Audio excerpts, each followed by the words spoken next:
नमस्कार साथियों, राहुल जी का स्वागत है। हमारे साथ राजस्थान के मुख्यमंत्री अशोक गहलोत जी, छत्तीसगढ़ के मुख्यमंत्री भूपेश बघेल जी, हेलो,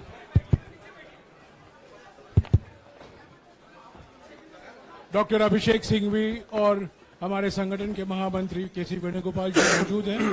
मैं राहुल जी से गुजारिश करूंगा, वो पहले आपको संबोधित करेंगे, बाद में आपका सवाल जवाब देंगे। राहुल जी। नमस्कार। मैंने आप सब से काफी बार बोला है कि हिंदुस्तान में लोकतंत्र पर आक्रमण हो रहा है और इसका हमको हर रोज नए नए उदाहरण मिल रहे हैं। सवाल मैंने एक ही पूछा था,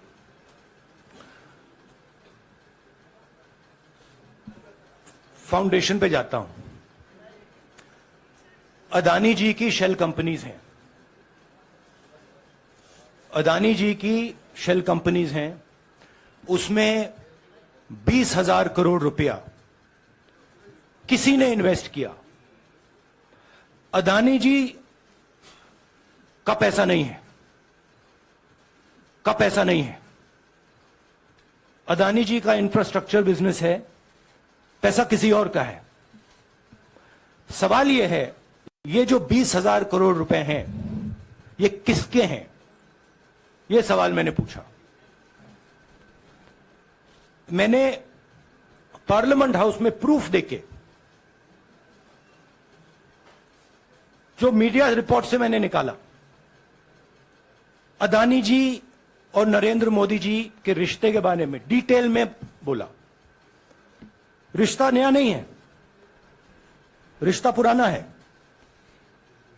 जब नरेंद्र मोदी जी गुजरात के सीएम बने थे, तब से रिश्ता है और उसके बहुत सारे पब्लिक प्रूफ्स हैं।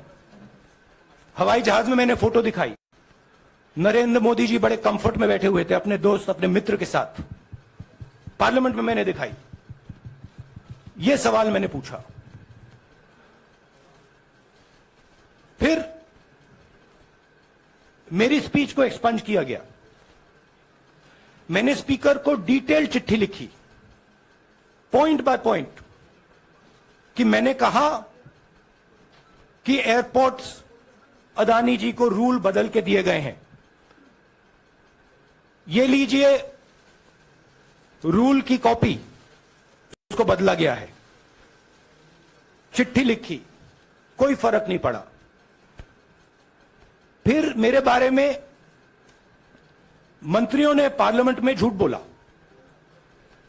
बोला कि मैंने विदेशी ताकतों से मदद मांगी। मैंने ऐसी कोई बात नहीं की है। मैंने कहा स्पीकर से, मैंने जाके कहा, स्पीकर सर, पार्लियामेंट का नियम है कि अगर किसी मेंबर पर कोई एक्यूजेशन लगाता है तो उस मेंबर को जवाब देने का हक होता है। मैंने एक चिट्ठी लिखी, उस चिट्ठी का जवाब नहीं आया। दूसरी चिट्ठी लिखी, उस चिट्ठी का जवाब नहीं आया। फिर मैं स्पीकर के चेंबर में गया। मैंने स्पीकर सर से कहा, स्पीकर सर, ये कानून है, ये रूल है, इन्होंने झूठा आरोप लगाया है, मुझे आप बोलने क्यों नहीं दे रहे हैं? स्पीकर सर मुस्कुराते हैं, कहते मैं नहीं कर सकता। और फिर उसके बाद आपने सबने देखा क्या हुआ। सवाल पूछना मैं बंद नहीं करूंगा। नरेंद्र मोदी जी का अदानी के साथ क्या रिश्ता है और 20,000 करोड़ रुपए किसके हैं, मैं पूछता जाऊंगा। मुझे कोई डर नहीं लगता इन लोगों से। और अगर ये सोचें कि मुझे डिस्क्वालीफाई करके, धमका के, जेल में डाल के मुझे बंद कर सकते, नहीं, मेरी वो हिस्ट्री नहीं है। मैं हिंदुस्तान के लोकतंत्र के लिए लड़ रहा हूं और मैं हिंदुस्तान के लोकतंत्र के लिए लड़ता रहूंगा। किसी चीज से नहीं डरता हूं, यह सच्चाई है। अब आप सवाल पूछिए एक एक करके प्लीज. हाँ मोहित. I'll say it in English also. Sorry. I'll say it in English also. The question begins. Few weeks back in Parliament, where I asked the Prime Minister a very specific set of questions. Question number one, 20,000 crore rupees or $3 billion are in shell companies owned by Mr. Adani. Mr. Adani could not have generated this money. He's an infrastructure business. Where did this money come from? Whose money is it? That was the first question. Whose shell companies are there? These companies are working in the defense field. Why does nobody know whose money this is? There is a Chinese national involved in this. Why is nobody asking the question, who is this Chinese national?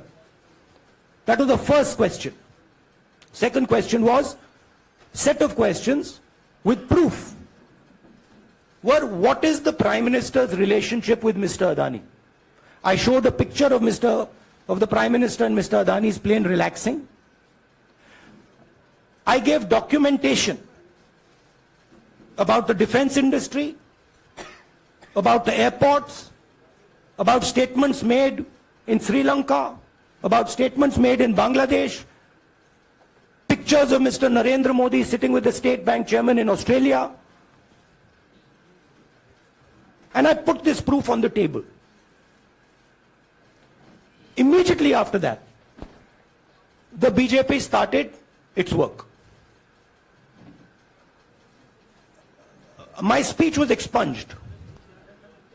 I wrote a letter to the Speaker with a detailed explanation on the defense industry, on the airports, with press clippings, supporting documents, legal documents, and said, this is the supporting foundation of my speech.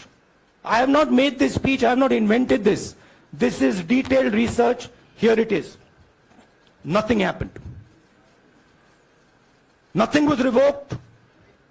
My speech today is not part of the record of Parliament. The same, by the way, was done with Mr. Kharge. After that, BJP ministers lied about me in Parliament. They made the statement to distract from the Adani issue. The whole game, disqualification, and all these statements are to distract from the central question, whose money is it? 20,000 crores, whose is it? Kiska hai ye? That's the main question. The whole thing is to distract. So, they said that I've asked foreign forces to help India. Most ridiculous statement. I have never made such a statement. You can look at all the conversations I had in the United Kingdom. Not one such statement was made. In fact, I said this is India's problem. India has to resolve this problem, right? A minister lies on the floor of the House. I wrote to the Speaker and I said, Speaker, sir, it is my right as a member of Parliament, when somebody makes an accusation, to state my position. Please let me state my position. The first letter is not answered. I then write a second letter with more details, saying the names and what was said. Still no answer. I then go to the Speaker's chamber and I say, Speaker, sir, what is going on? We live in a democracy. You are the defender of that democracy. Why are you not letting me make my statement? The Speaker smiles and says, I cannot do that. Come and have a cup of tea with me. Right? So this is the whole drama that is being orchestrated to defend the Prime Minister from the simple question, whose 20,000 crore rupees, whose $3 billion went to Mr. Adani shell companies? हाँ जी मोहित, एक minute, सबको मौका मिलेगा. राहुल जी, मोहित दुबे हूं मैं. मेरा सवाल यह है कि आप शहीदों. By the way, sorry, I just need to finish that. I left out a part. Look, I'm here defending the democratic voice of the Indian people.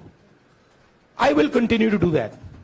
I'm not scared of these threats, of these disqualifications, of these allegations, of these prison sentences. I don't care. I'm not scared of them. Okay? These people don't understand me yet. I am not scared of them. They are used to everybody being scared of them. I am not scared of them.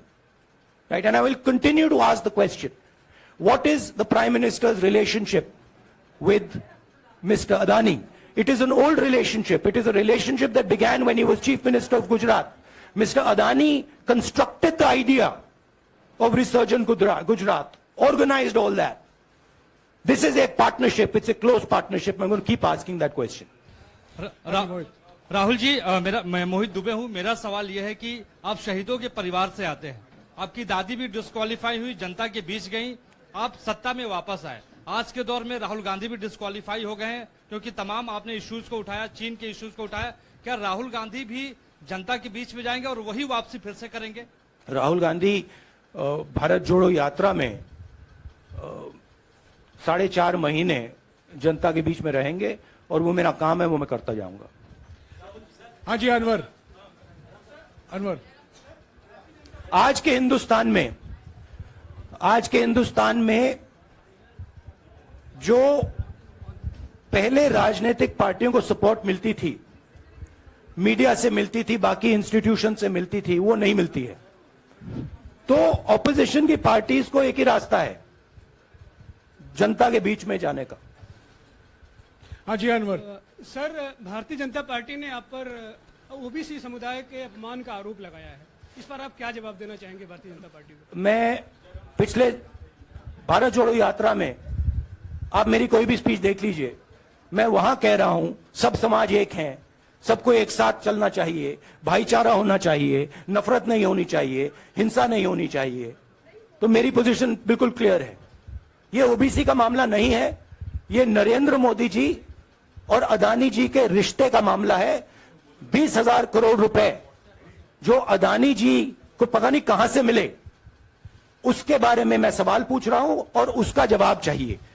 BJP ध्यान को भड़काने की कोशिश करती है, कभी OBC की बात करेगी, कभी विदेश की बात करेगी, कभी कुछ और बात करेगी, कभी डिस्क्वालिफिकेशन की बात करेगी, मगर सवाल यही है 20,000 करोड़ रुपए, $3 बिलियन किसका था? संजय मिश्रा। और वो अदानी का पैसा नहीं हो सकता। संजय मिश्रा।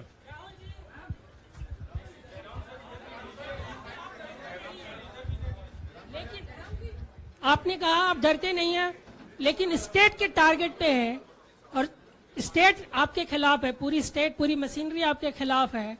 ऐसे में आपके सामने चैलेंजेस बहुत बड़ा है, तो रास्ता क्या है, रणनीति क्या है? देखिए भैया, चाहे स्टेट हो, चाहे कुछ भी हो, मैं सच्चाई को देखता हूं।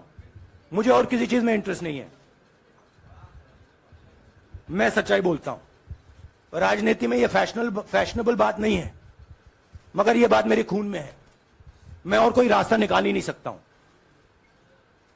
तो मेरा काम यह है, यह मेरी तपस्या है, जीवन की तपस्या है, उसको मैं करता जाऊंगा। चाहे मुझे डिस्क्वालीफाई करें, मारे पीटे, जेल में डाले, मुझे कोई फर्क नहीं पड़ता। मुझे अपनी तपस्या करनी है। इस देश ने मुझे सब कुछ दिया है। शांत हो जाइए। इस देश ने मुझे सब कुछ दिया है, प्यार दिया है, इज्जत दी है,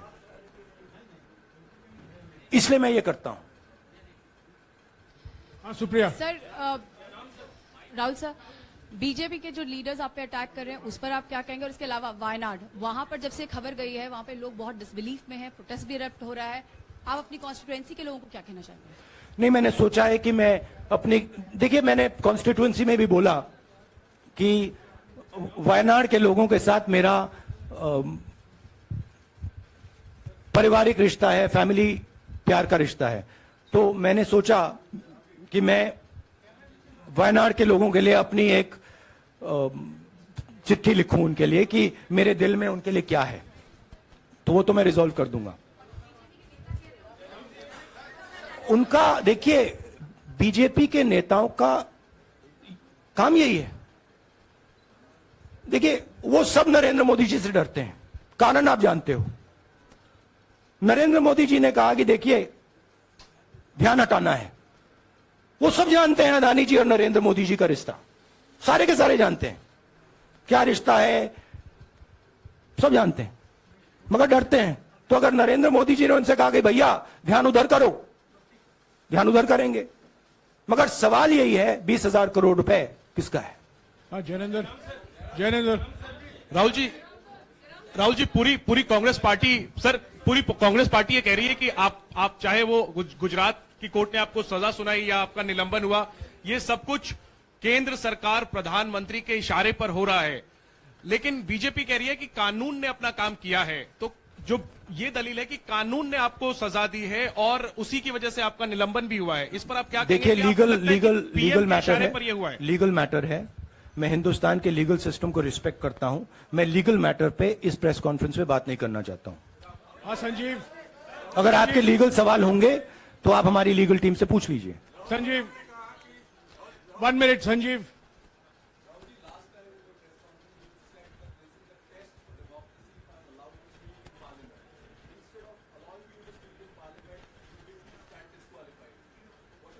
No, look, please understand why I have been disqualified. I've been disqualified because the Prime Minister is scared of my next speech.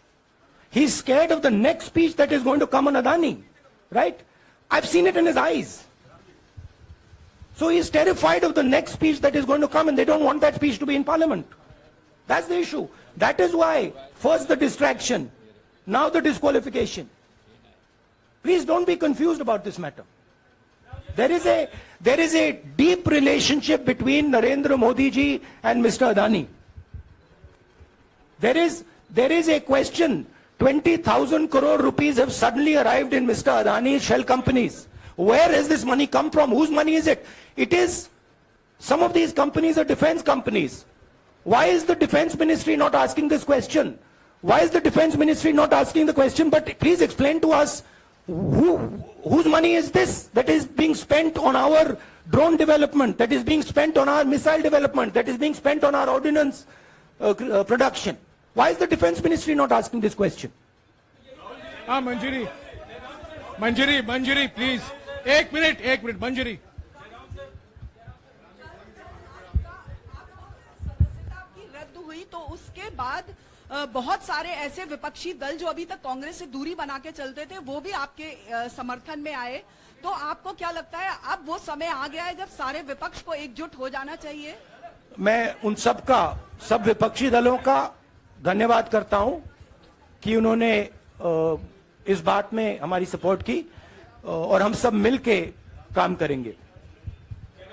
Ranjita, जिस बयान को लेकर आपको ये सजा सुनाई गई है, क्या आपको लगता है, आपको अफसोस है उस बयान को लेकर?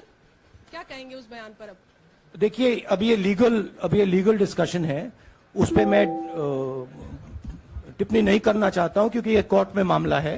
मगर मैं जो भी सवाल उठाता हूं वो सोच समझ के उठाता हूं। हाँ जी, Neeraj.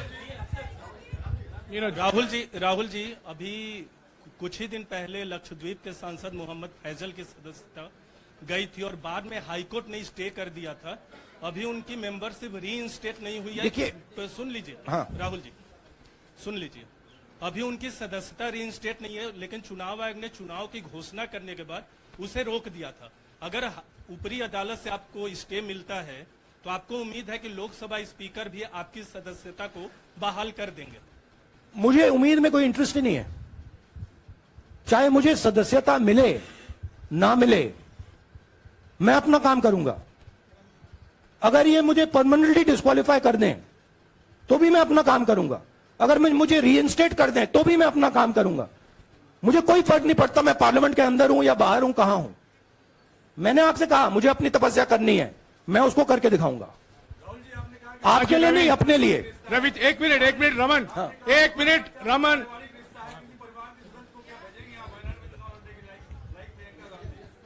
It is not up to me, it is up to Congress president कौन जाएंगे। राहुल जी मेरा सवाल,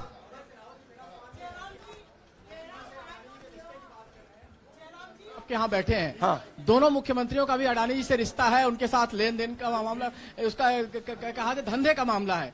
लेकिन क्या धंधे का ये मामला धंधे- क्या बात कर ये- रहे हैं ये धंधा रोकेंगे ये लोग, जिनके पास जो भी स्टेट का उनके साथ नाता है, जो भी बिजनेस चल रहा है, वो बिजनेस रोका जाएगा क्या? देखिए, सिंपल सी बात है, आप डिस्ट्रैक्ट करने की कोशिश मत कीजिए।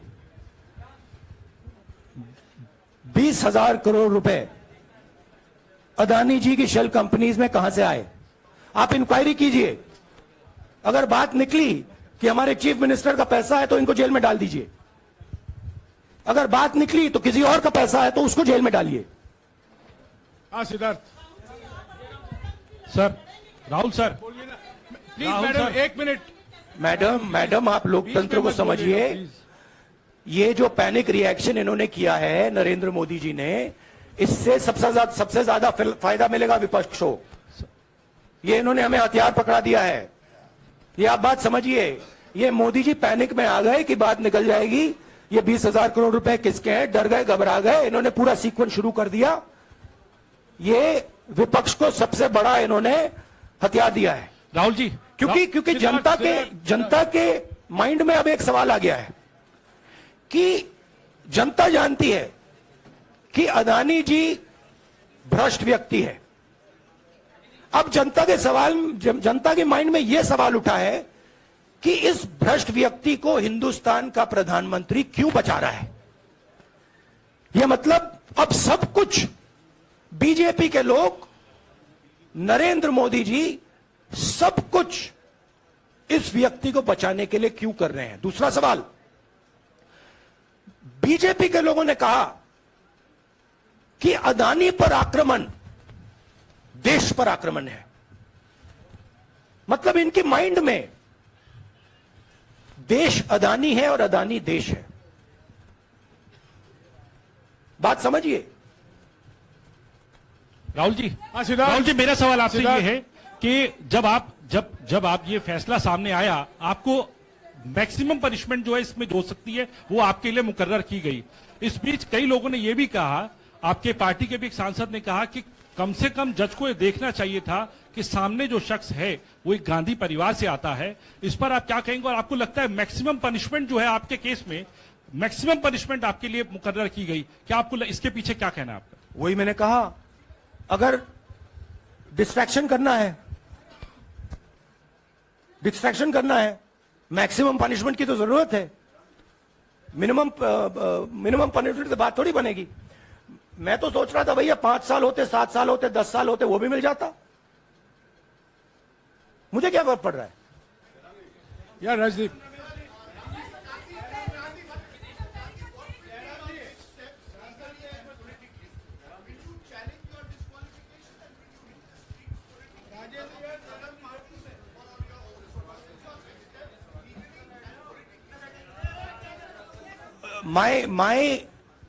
I have only one step, and that step is to fight for the truth in this country and to defend the democratic nature of this country that is under. Please let me finish, Rajdeep.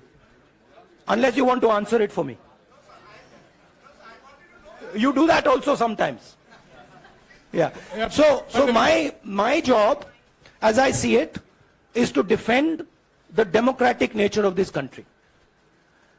And I will do whatever I have to do to defend the democratic nature of this country. What does that mean? That means defending the institutions of this country. That means defending the voice of the poor people of this country. That means telling the people of this country the truth about people like Mr. Adani, who are basically exploiting the relationship they have with the Prime Minister. Yeah, Pallavi, please 1 second. Let's go. Look, Can I, see, these are legal matters. It makes me no difference. I told them, it makes me no difference if I'm disqualified, not qualified, whatever. It makes me no difference. Disqualify me for life. Put me inside jail. I will keep going. I will not stop. Mr. Gandhi, Yeah, Mr. Pallavi. Gandhi, two things here. One, are you worried or apprehensive about the political relevance of, say, the opposition and the Congress Do I look party worried to you? One. Second, Do I look worried to you? I'm excited. I'm happy that these people have given me the best gift they could give me. and second, Mr. Gandhi, is that BJP's reaction since yesterday is that if you hadn't torn the ordinance then perhaps you wouldn't be facing the law today. Your response to that? My response to that is that when somebody is guilty of something, they want to distract everybody's attention. Right? If you catch a thief, the first thing he says is, I didn't do it. The second thing he says, look there, look there, look there, look there. Right? That's what the BJP is doing. We have caught 20,000 crore rupees entering Mr. Adani's companies. Nobody knows whose money that is. That money cannot be Mr. Adani's money. He does not generate this type of money. So that money has come from someone. All this, OBC, disqualification, anti-national, all this is to distract from the panic that the Prime Minister is feeling. That his relationship with Mr. Adani is going to be exposed. Let me tell you, that relationship is going to be exposed. Nobody is going to stop that. It is going to happen. Because the opposition is going to press this thing until we find the answer. हाँ रवि सिसोदिया जी को दे दो। राहुल जी जो judgement आया उसको लेकर BJP ने उसको किया है कि आपने ओबीसी का अपमान किया। पूरे देश में प्रेस कॉन्फ्रेंस करने की तैयारी कर रहे हैं कि आपने ओबीसी का अपमान किया था। भैया देखिए, पहला आपका अटेम्प्ट वहां से आया, दूसरा आपका अटेम्प्ट यहां से आया, तीसरा आपका अटेम्प्ट यहां से आया। आप इतनी डायरेक्टली बीजेपी के लिए क्यों काम कर रहे हो? थोड़ी डिस्कशन से करो यार, थोड़ा घूम घाम के पूछो। क्या आपको ऑर्डर दिया है क्या? देखो मुस्कुरा रहे हैं। घूम घाम मैं आपको उदाहरण देता हूं, आप थोड़ा घूम घाम के निकाल नुकुल के बोलो। देखो ऐसे बोलो पहले, राहुल जी, हाँ तो please if you want to work for the BJP then bring a BJP flag symbol here and put it on your chest. Then I'll answer you the same way I answer them. Don't pretend to be a pressman. Vikrant Rahul ji हवा निकल गई। Rahul ji BJP के लोग बार बार ये बात कहते हैं कि आपने जब विदेश में जाके भाषण दिया तो उन्होंने कहा माफी मांग लेते। अभी कहा कि कोर्ट में आपसे कहा गया माफी मांग लेते। तो जब ये लोग कहते हैं राहुल गांधी माफी मांग लेते तो राहुल गांधी क्या सोचते हैं? राहुल गांधी सोचता है मेरा नाम सावरकर नहीं है, मेरा नाम गांधी है। गांधी किसी से माफी नहीं मांगता। और मैंने कहा पार्लियामेंट हाउस में कहा कि भैया मुझे बोलने दीजिए ना, एक बार तो बोलने दीजिए। 2 बार चिट्ठी लिखी, तीसरी बार मैं पर्सनली स्पीकर से जाके कहता हूं, स्पीकर सर प्लीज, आप डेमोक्रेसी के लोकतंत्र के आप प्रोटेक्टर हैं, मुझे बोलने दीजिए। मुस्कुरा के कहते हैं भैया मैं तो नहीं कर सकता। आप नहीं कर सकते तो कौन कर सकता है? शायद मुझे जाके मोदी जी से पूछना पड़े, वो तो करने नहीं देंगे। तो मेरा जो पॉइंट है, इस देश में लोकतंत्र खत्म हो गया है। इस देश के लोग जो इनके दिल में है, हमारे दिल में है, बोल नहीं सकते हैं। इस देश के इंस्टीट्यूशन पर आक्रमण हो रहा है। और उस आक्रमण का मैकेनिज्म क्या है? उस आक्रमण का मैकेनिज्म नरेंद्र मोदी जी और अदानी जी का रिश्ता है, वो फाउंडेशन है। मैं नरेंद्र मोदी जी पर सवाल नहीं पूछ रहा हूं, मैं अदानी जी पर सवाल पूछ रहा हूं। बीजेपी अदानी जी को क्यों प्रोटेक्ट कर रही है? आप नरेंद्र मोदी जी को प्रोटेक्ट कीजिए। मैं अदानी जी पे पूछ रहा हूं, आप अदानी जी को क्यों प्रोटेक्ट कर रहे हो? आप इसलिए अदानी जी को प्रोटेक्ट कर रहे हो क्योंकि आप ही अदानी हो। Thank you.